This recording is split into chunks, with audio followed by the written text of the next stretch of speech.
नमस्कार दोस्तों, मैं एडवोकेट राजेंद्र कुमार प्रसाद फिर आपके सामने उपस्थित हूँ आज एक नए मुद्दे के साथ। मुद्दा है डिस्चार्ज और इक्विटल में क्या अंतर होता है। What is the differences between the discharge and acquittal. बहुत ही बढ़िया मुद्दा है ये और इसके बारे में आज हम विस्तार से चर्चा करेंगे। इसके पहले अगर आप चैनल पर नए हैं तो मैं आपसे रिक्वेस्ट करूंगा कि प्लीज़ चैनल को सब्सक्राइब जरूर करें, वीडियो को लाइक करें और कंटेंट अगर अच्छा लगे तो आगे शेयर जरूर करें। आइए स्टार्ट करता हूं आज का टॉपिक।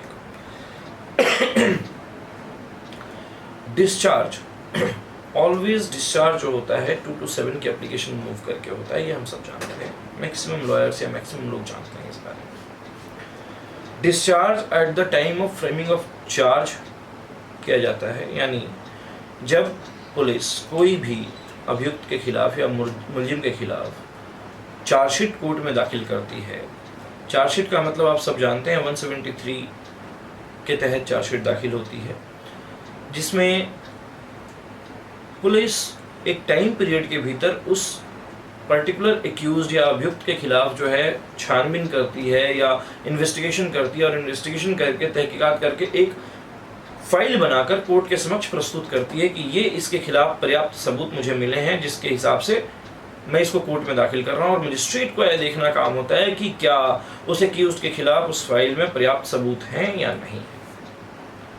अब बात करेंगे कि डिस्चार्ज। अब मेन मुद्दा यह आता है कि जब फाइल मजिस्ट्रेट के पास पहुंच गई और फाइल 207 के तहत किसी जो मुलजिम है या जो अभियुक्त है उसके पास सप्लाई कर दी गई, तो अगली डेट जो मिलती है वो चार्ज फ्रेमिंग की मिलती है। इस बीच हम एक एप्लीकेशन मूव करते हैं या उस डेट पर एप्लीकेशन मूव करते हैं 2 to 7 की ऑफ सीआरपीसी और बहस करते हैं या आर्ग्यूमेंट करते हैं कि मेरे क्लाइंट के खिलाफ, जो भी वकील साहब होंगे वो ये बहस करते हैं कि मेरे क्लाइंट के खिलाफ इस पूरी चार्जशीट में इतना सफिशिएंट मटेरियल नहीं है जिससे कि ये अभियुक्त बनाया जा सके या ये मुलजिम करार दिया जा सके। प्राइम फेसाई केस का नहीं बनता, इसीलिए इसको डिस्चार्ज किया जाए। अगर मजिस्ट्रेट अपना जुडिशियल माइंड लगा के अगर उसको लगता है कि नहीं ही इज राइट और इस अभियुक्त के खिलाफ कोई भी ऐसे सबूत नहीं आए हैं फाइल में या इतने ठोस सबूत नहीं है, तो उसको वहीं डिस्चार्ज कर देता है। अब आते हैं इक्विटल की तरफ हम बढ़ते हैं। डिस्चार्ज ना करने के बाद चार्ज फ्रेम हो जाता है, होने के बाद ट्रायल स्टार्ट होता है। ट्रायल में होता क्या क्या है। ट्रायल में सबसे पहले चार्ज फ्रेम होने के बाद गवाहों को बुलाया जाता है, यानी जो प्रोसिक्यूशन विटनेसेस होते हैं, पीडब्ल्यू होते हैं, उनको बुलाया जाता है। प्रोसिक्यूशन विटनेसेस को जो स्टेट ने या पुलिस ने जिनको गवाह के रूप में बना रखा होता है, जैसे पुलिस वाले होते हैं, पब्लिक विटनेसेस होते हैं, डॉक्टर्स होते हैं, कोई एफएसएल टीम है या कोई एफएसएल हुआ है तो उस एफएसएल की टीम होती है, साइंटिस्ट होते हैं, तो उन सबको बुलाती है, उन सबकी गवाहियाँ दर्ज करती है। दर्ज करने के बाद में फिर बारी आती है एक्यूज्ड की, स्टेटमेंट ऑफ एक्यूज्ड, यानी मुलजिम की बयान होते हैं कि भाई आप पर ये इल्ज़ाम क्यों लगाया गया 313 के तहत। उसके बाद आता है, उससे पूछा जाता है कि आप क्या अपनी तरफ से कोई गवाह लाना चाहते हैं या नहीं लाना चाहते हैं। अगर वो मुलजिम कहता है कि नहीं, मैं अंडर ट्रायल जो होता है वो अगर कहता है कि नहीं मैं अपनी तरफ से कोई गवाह लाना चाहता हूँ, तो 315 ऑफ सीआरपीसी कहता है, जो भी मैं सेक्शन बता रहा हूँ ये सीआरपीसी के हैं, क्रिमिनल प्रोसीजर कोड के हैं, 315 के तहत जो है वो अपनी तरफ से गवाह लेकर आता है, उनकी गवाहियाँ करवाता है। गवाहियाँ करवाने के बाद में फिर बारी आती है आर्ग्यूमेंट्स की। आर्ग्यूमेंट्स किन किन पॉइंट्स पर होगा। जो भी गवाह पुलिस ने बनाए थे या पुलिस ने जो स्टेटमेंट रिकॉर्ड किए हैं उसमें क्या गवाहों ने बोला है और कोर्ट में आकर कोर्ट के समक्ष गवाहों ने क्या बोला है, उसमें कोई अल्टरेशन आया है, कोई डिफरेंसेस आए हैं या कोई तब्दीली हुई है, कोई इम्प्रूवमेंट हुई है, उसके ऊपर बात होती है।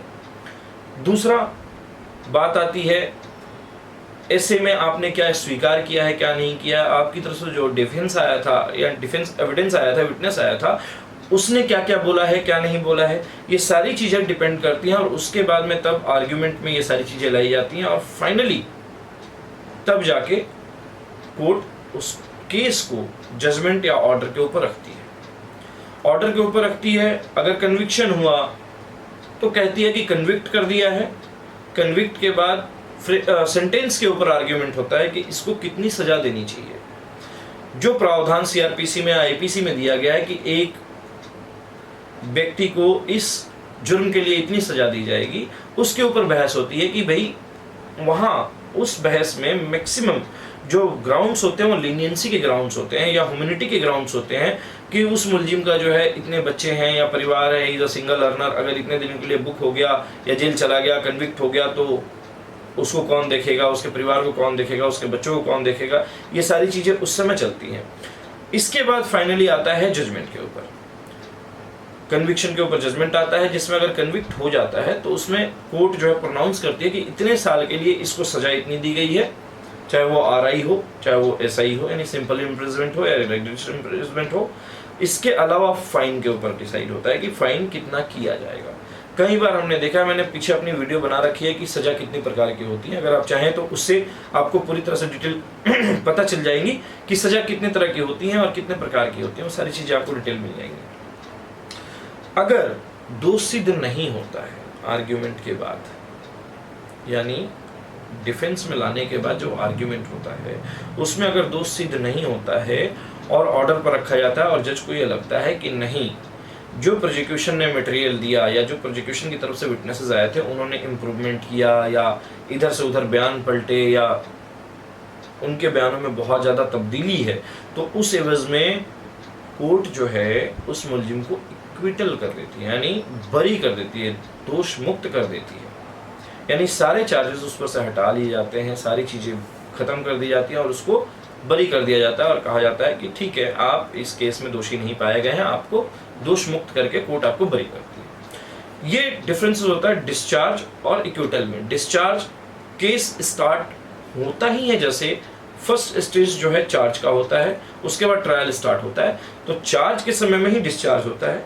और इक्विटल जो होता है after trial the conclusion of the trial will come on the acquittal और कन्विक्ट, ये दो चीज़ें होती हैं। तो कन्विक्ट और इक्विटल इन दोनों चीज़ों पर लास्ट में यानी ट्रायल खत्म होने के बाद डिपेंड करती हैं, परंतु डिस्चार्ज स्टार्टिंग में ही पुलिस द्वारा फाइल की गई चार्जशीट के ऊपर, उसमें प्राइम फेसाई के ऊपर जो है डिपेंड करता है। तो ये पूरी जानकारी थी, उम्मीद है आपको वीडियो बहुत अच्छी लगी होगी। अगर नॉलेज आपको अच्छी लगी तो प्लीज़ इसको शेयर जरूर करें, लाइक करें, कमेंट करें और चैनल को सब्सक्राइब जरूर करें। बहुत बहुत धन्यवाद, नमस्कार।